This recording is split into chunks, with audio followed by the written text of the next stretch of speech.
लाना माजी के कैदी बनकर नहीं रह सकते। एलजी मनोज सिन्हा ने श्रीनगर में कई तरक्याती प्रोजेक्टों का किया इफ्तिताह। हजारों करोड़ रुपए के मफाहमतनामों पर किए दस्तखत। बिजली तकसीम के बुनियादी ढांचों और बिजली की फराहमी को मजबूत बनाना है मकसद। श्रीनगर और अनंतनाग में एसआईयू की कार्रवाई। मिलिटेंटों को पनाह देने और हथियार के मामले पर हुई कार्रवाई।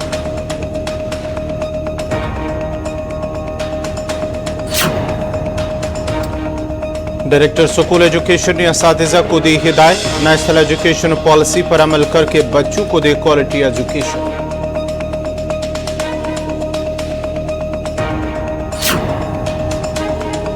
और बेरोजगार नौजवानों को मुख्तलिफ स्कीमों से मुस्तफीद कराना इंतजामिया की जिम्मेदारी। नौजवानों को स्कीमों से फायदा उठाने की डायरेक्टर जल जीवन मिशन की अपील।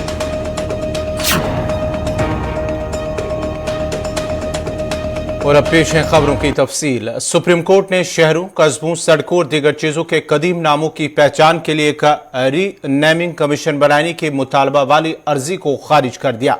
अदालत ने अर्जी खारिज करते हुए सख्त लहजे में तबसरा किया कि मुल्क माजी का कैदी बनकर नहीं रह सकता। अदालत का कहना है कि जमहूरी हिंदुस्तान सभी का है। मुल्क को आगे ले जाने वाली बातों के बारे में सोचा जाना चाहिए। अदालत उस्मा ने अर्जी को तशद्दुद की मंशा वाला करार दिया और कहा कि ऐसा करने से इशू जिंदा रहेंगे और उबाल वाली हालत बनी रहेगी। इस अर्जी को वकील अश्विनी उपाध्याय ने दाखिल किया था। अर्जी में कहा गया था कि गैर मुल्की हमलावरों ने मुल्क पर हमला करके कई जगहों के नाम बदल दिए और उन्हें अपने नाम दे दिया। अर्जी में यह भी कहा गया था कि आजादी के इतने साल बाद भी हुकूमत और मकामात के कदीम नाम फिर से रखने को लेकर संजीदा नहीं है। उपाध्याय ने अपनी अर्जी में कहा है कि मजहबी और सकाफती अहमियत की हजारों जगहों के नाम मिटा दिए गए। सुप्रीम कोर्ट ने इस अर्जी में उठाए गए मुतालबात और दीगर बातों पर हैरानी जाहिर की। Justice KM. जोसेफ और बीवी नागरतना की बेंच ने अर्जी में लिखी गई बातों को काफी देर तक पढ़ने के बाद कहा, आप सड़कों का नाम बदलने को अपना बुनियादी हक बता रहे हैं।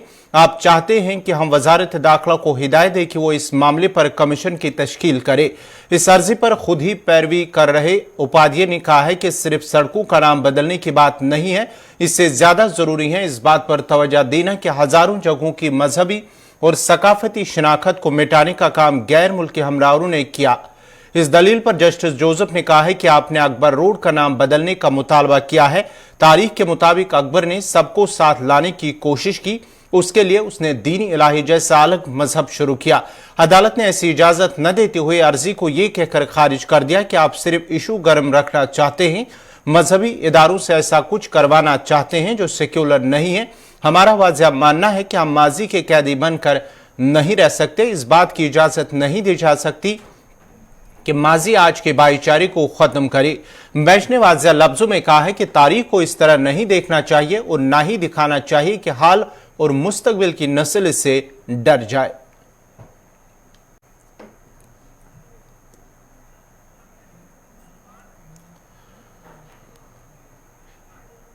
SKICC श्रीनगर में आज एक प्रोग्राम मुनक्कद हुआ जिस दौरान जम्मू कश्मीर के लेफ्टिनेंट गवर्नर मनोज सिन्हा ने Kashmir power distribution corporation limited के 192 करोड़ रुपए के पावर इंफ्रास्ट्रक्चर मंसूबों का इफ्तिताह किया और 1814 करोड़ रुपए के MOU पर दस्तखत किए।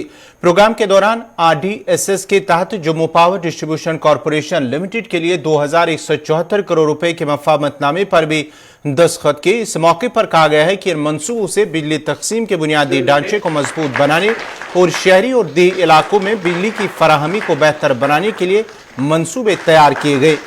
जम्मू के इलाके में बिजली की फराहमी की सूरत हाल नए सिस्टम की सलाहियतों में इजाफे के बाद बेहतर हुई है।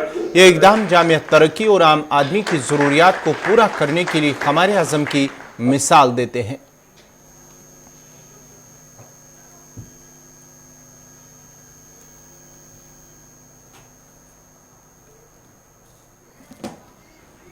कुछ भ्रांतियां यहां पहले से थी और तीनों मोर्चों पर डिस्ट्रीब्यूशन, ट्रांसमिशन और जनरेशन, तीनों मोर्चों पर 3 साल में काफी प्रयास हुआ है। अब आप सबको मालूम है कि बिजली हमारे हाइड्रो पावर हम जनरेट करते हैं कितनी बनती है भी मालूम है। अगर देश के दूसरे हिस्से से बिजली न आवे तो 7 महीने 300 मेगावाट ही जनरेशन है जम्मू कश्मीर का। यह तथ्य लोगों को जानना चाहिए और बताना भी चाहिए। तो कैसे बिजली दी जा सकती है? 300 मेगावाट से जनरेशन हमारा 7 महीने ज्यादा होता ही नहीं। हम उसमें भी कोशिश कर रहे हैं कि जितनी उत्पादन क्षमता लंबे सालों में 50-60 सालों में बनी थी, आने वाले 2-3 सालों में उतनी बिजली का उत्पादन हम और बढ़ाने में समर्थ होंगे। इस दिशा में भी काम हो रहा है। आपने पूरा विवरण बताया, मैं उसे दोहराना नहीं चाहता हूं। डिस्ट्रीब्यूशन की क्षमता कितनी बढ़ गई है। अब बर्फ और बिजली दोनों एक साथ दिखे कश्मीर में, यह सपना था लोगों का, उस सपने को आपने पूरा किया। यह साधारण काम नहीं करना है। क्या हम ये तय कर सकते हैं कि इस साल कम से कम 13-14% रिडक्शन हम कर पाएंगे? क्योंकि अब जो भी भारत सरकार सहायता दे रही है उसके साथ कुछ शर्तें भी हैं, और ये होना भी चाहिए। हमको सुविधा सब चाहिए, लेकिन तनख्वाह हमको चाहिए, बिजली चाहिए, सुविधाएं चाहिए, लेकिन हम उसके लिए कितना करते हैं, मुझे लगता है कि ये हम सबको सोचने की जरूरत है। इससे ज्यादा मुझे लगता है मुझे कहने की जरूरत नहीं। कैसे लोगों के बीच अवेयरनेस हम पहुंचा सकें, मीटर लगाने हैं तो जल्दी समय सीमा के भीतर पूरी की जा सके, और लोगों की भ्रांति दूर की जा सके।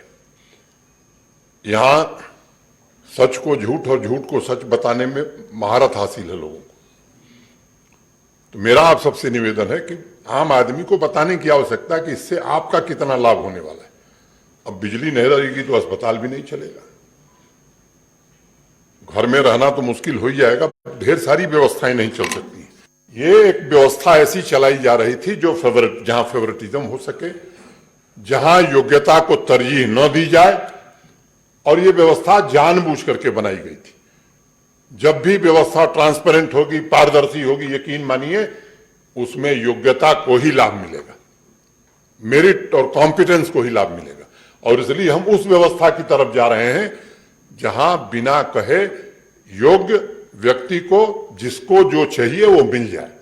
और मैं आप सबसे निवेदन करना चाहता हूं, इस व्यवस्था के बनने से ये 1,30,35 लाख लोगों का भला होने वाला है। हां, वो 1,000-2,000 लोगों को दिक्कत है, वो रहेगी, और मैं चाहता हूं कि रहे, मैं चाहता हूं कि रहे, क्योंकि उनकी दिक्कत दूर करने के लिए हम काम नहीं कर रहे। सामान्य आदमी की कोई दिक्कत होगी, उसे दूर करने के लिए कानून बदलना पड़ेगा, तो एक बार नहीं 100 बार बदलेंगे।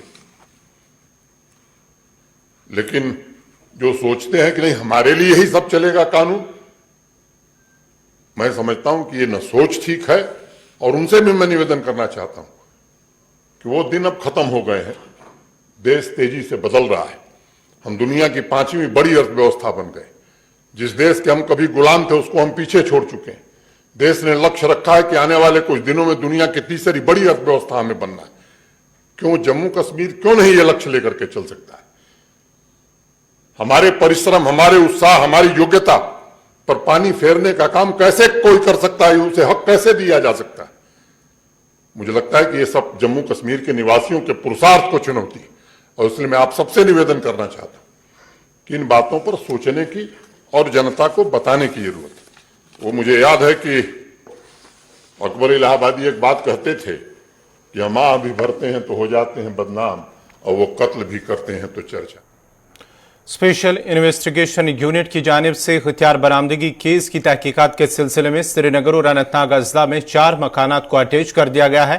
पुलिस राय के मुताबिक स्पेशल इन्वेस्टिगेशन यूनिट की तफ्तीशी टीम ने Jammu Kashmir police, central reserve police force के साथ मुश्तरका तौर पर आज दोपहर जिला अनंतनाग के संगम और श्रीनगर के बरथाना कमरवारी इलाके में कार्रवाई करते हुए कुल 4 रिहायशी मकानात को मौके पर ही अटैच कर दिया। उनमें से श्रीनगर के कमरवारी में 3 जबकि अनंतनाग के संगम इलाके में एक रिहायशी मकान को अटैच किया गया। पुलिस के मुताबिक ये कार्रवाई मिलिटेंसी से जुड़े एक मामले के सिलसिले में की गई है। मामले की निस्बत पहले ही एक FIR दर्ज किया गया जिसकी तफ्तीश की जा रही थी और मुतल्लिका मामले के सिलसिले में एक कार्रवाई की गई है। पुलिस के मुताबिक ममनुआ मिलिटेंट तंजीम TRF से वाबस्ता मेंबरान से असला बरामद करने के सिलसिले से मुतल्लिका मामले की निस्बत ये कार्रवाई की गई है।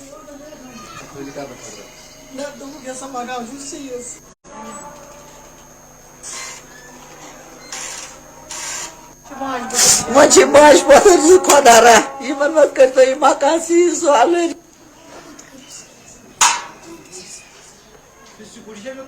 तलाश तुम चिट्ठी नहीं है तो